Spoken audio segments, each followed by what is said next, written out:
이렇듯 카사노바는 자신에게 쏠린 호감을 바탕으로 귀족 여성들을 이제 하나 둘씩 공략하게 되는데요. 그중에 대표적인 인물이 바로 주스티니아나 윈, 카사노바 자서전에 XCV라고만 표기된 비밀의 여인이 있습니다.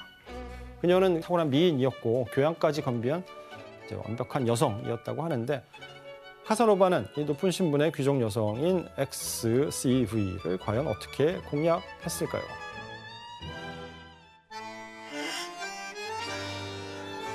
카사노바는 절대 서두르지 않습니다. 자, 먼저 카사노바는 그녀를 찬찬히 관찰하고 연구해요.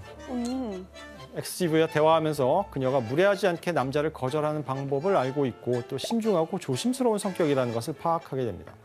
그래서 카사노바는 먼저 그녀에게 자신의 사랑과 신뢰를 고백하면서 이렇게 말했다고 합니다.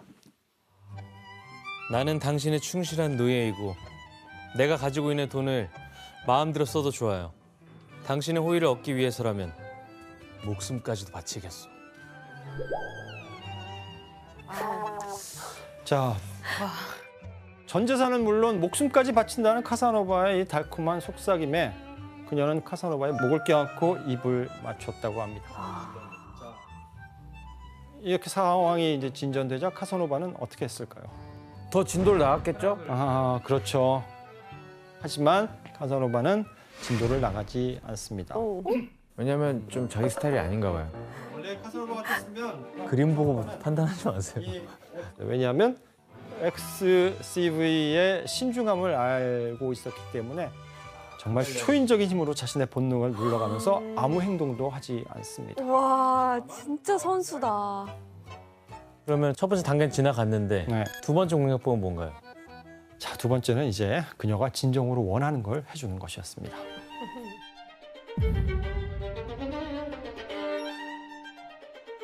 당시 XCV와 카사노바에게는 엄청난 장애물이 있었습니다. 대체 어떤 장애물이었는지 그녀가 보낸 편지를 혜성 씨가 한번 읽어주시겠어요?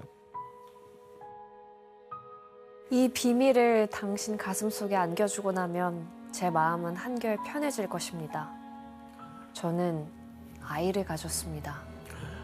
저희 처지가 저를 절망으로 몰아가고 있습니다. 제 입으로는 차마 말씀드릴 수 없었기에 이렇게 편지를 드릴 수밖에 없었습니다. XCV가 아이를 가졌다고요? 네, 임신한 상태였던 것입니다. 누구가 아이예요? 카사노바의 아이는 아니고요, 다른 남자의 아이죠. 충격적인 고백인데 카사노바도 당연히 놀랐을 거고 아무 생각이 떠오르지 않았다고 합니다. 하지만 카사노바는 그녀에게 지금 필요한 건 이제 도움이라고 생각했고요. 그래서 카사노바가 그녀를 만나서 내가 어떻게 해주길 바라는지를 물었고 그녀가 원하는 대로 하기 위해서 믿을 만한 귀부인을 찾아가고 도움을 받아서 그녀가 임신했고 아이를 낳았다는 사실을 아무도 모르게끔 수녀원으로 보냅니다. 와, 수녀원. 그런데 카사노바는 이 일로 이제 큰 곤란을 겪게 됩니다. 뭔데요? 아무리 귀족이라고 해도 당시 그 결혼하지 않은 여자가 아이를 낳는 거는 죄악이었거든요. 이런 상황에서 산파가 이 모든 사실을 폭로해 버리자 카사노바가 고소를 당하게 된 것입니다.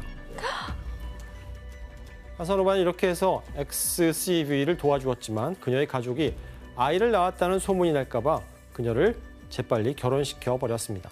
결국 그와 XCV와의 관계는 이루어질 수 없게 되었습니다. 이처럼 상류층 여인들을 타겟으로 정말 열과 성을 다했던 카사노바지만 그런 카사노바도 단 한 사람, 털끝도 건드리지 않았던 여인이 있었습니다. 바로 약혼녀인 마농 말레티라는 여인입니다. 너무 예쁘다. 와, 예쁘다. 파리에서 카사노바는 자신을 아들처럼 챙겨주는 실비아라고 하는 여배우가 있었거든요. 그녀를 굉장히 존경하면서 가깝게 지냈는데 그녀의 딸 마농과 결혼하겠다고 약속을 했대요. 하지만 카사노바는 약혼녀에게 약혼자로서의 의무만 다할 뿐 그녀를 털끝 하나 건드리지 않았다고 전해집니다. 너무 사랑해서? 왜냐하면 다른 여자가 마음속에 있었기 때문이었다고 해요. 그리고 약혼녀 역시도 그런 카사노바의 마음을 알고 있었기 때문에 이런 편지를 보냈습니다. 무관심밖에 없는 사람을 사랑하는 것은 나 자신을 불행하게 만드는 것입니다. 때때로 나는 당신도 나를 사랑할 수 있다고 생각했지만 상황이 허락하지 않았기 때문에 감히 당신이 사랑의 표시를 주지 않았다고 생각했습니다. 나는 당신에게 사랑한다고 말하는 꿈을 꿉니다. 너무 무서워다. 진짜 슬프다. 그러니까. 여인은 카사노바를 사랑했지만 카사노바는 여인의 마음을 받아주지 않습니다. 야, 지금까지 만난 분들 중에 초상화는 제일 예쁜데. 맞아요.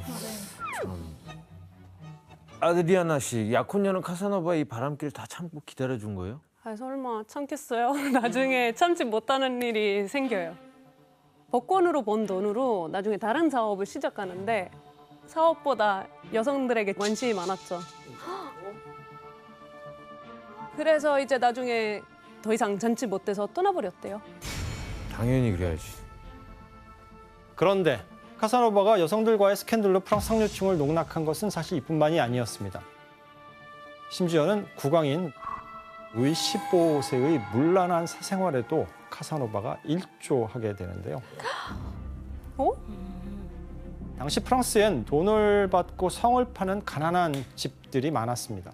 카사노바는 이제 프랑스에 본격적으로 거주하기 전에 잠깐 프랑스를 방문한 적이 있는데